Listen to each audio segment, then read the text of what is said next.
Yesterday we just popped all the bones and skin from a leftover turkey in this freezer bag, and now they're going into the crock pot with some additions, such as the tops of this celery and the very bottoms.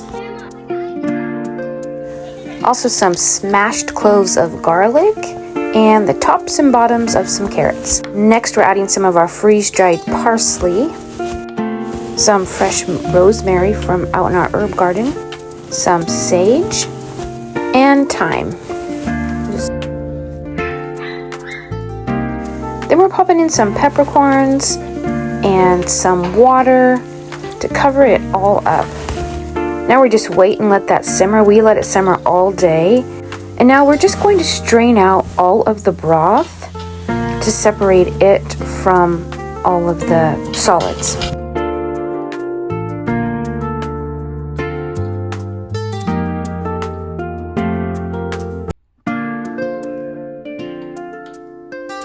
Then I'm just ladling this into wide mouth quart jars. You can use whatever freezer container that you prefer. Just don't use the narrow jars. They're going to have a tendency to break. As the broth liquid freezes, it'll put pressure on that narrow neck. But the wide jars, as long as you leave a little bit of head space at the top, work wonderfully in the freezer.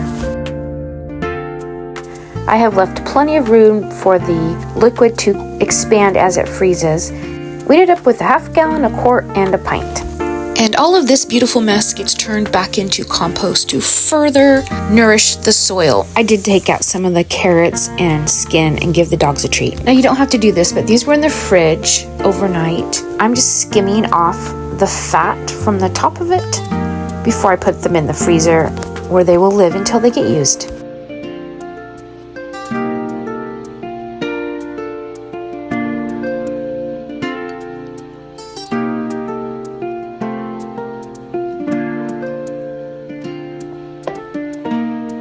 Then they're all getting a labeled lid so I know what's in them, because I won't remember like I think I will.